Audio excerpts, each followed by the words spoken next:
حضرتك عايزني اسالك ايه؟ ما بدأناش التسجيل لسه. حضرتك- فين الحجاب؟ طب حضرتك عايزني البس دي؟ البسي يا استاذ. طب ما هي مش محجبه بتتكلم معاها. ده البابا رفض يقابل بس حضرتك مقابلها اهو.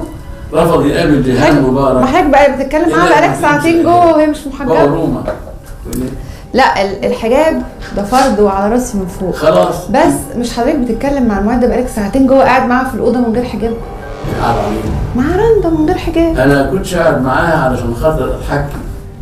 انا قاعد معاها علشان لا المبدا قصدي يعني الموضوعات اللي لكن هنا ما دام الامر قدام الناس لازم ما دام نلبس الامر هيبقى عشان قدام في الناس يعني. كلام حضرتك ما كانش بقى انا تفسير وصل لها. انت لو كان تفسير وصل لها طب ما حضرتك بص انا حتى الموسيقى انا ابص الناحيه لان انا برضه ما اقدرش انظر لان كده. فيا ريت عشان طب هقول لحضرتك حاجه. يعني اصل انا على انه جمال. اتفضل. نعم؟ عشان لا مش على انه جمال ولا حاجه. هو يعني انا اتمنى ان حضرتك تدعو. انا حضرتك لا يعني انا كنت اتمنى ان حضرتك تدعوني للحجاب في الحياه الحقيقيه، الحياه الواقعيه. لو انا امرت لا انا ما بتأمرش غير من ربنا بمنكر. لا انا يبقى الامر ده من الله سبحانه وتعالى. لكن انت لما تقولي بالمعروف وانا امر بالمعروف لا قصدي اقول ان المبدا لا يتجزأ. حضرتك قاعد معانا هو احنا مش محجبات صح؟ يعني مفيش شباب يعني عايزني البسها عشان هنظهر قدام الناس يعني بس عشان يبقى شكلنا كويس. توني خليفه من 4 اسابيع كان في دكتوره ما اعرفش كده بتاع ايه الفرق؟ ما حضرتك بتتكلم معايا اهو. جت قعدت انتهت اخر الحلقه بانها لبست حجاب. الكلام ده حصل. لا قصدي اقول ان حضرتك بره في الحياه الطبيعيه بتتعامل مع ستات مسلمات بدون حجاب. بعد لازم عشان نعمل لقاء اعمل كده. بعد اذنك لازم اعمل كده عشان هنظهر قدام الناس فنعمل تمثيليه يعني. منظرك كده يشهد الله انه ابهى. لا انا بقى متقبله متقبله اللي حضرتك بتقوله ده. وفي انوار شعت من هذه متقبله اللي حضرتك بتقوله ده ان حضرتك تدعوني وتهديني للحجاب عشان ارضي الله سبحانه وتعالى. لكن تتكلم معايا بره التسجيل من غير حجاب ونيجي قدام الناس البس الحجاب يمكن ما كانت تخرجش نهائي. ايه؟ مين قال لك؟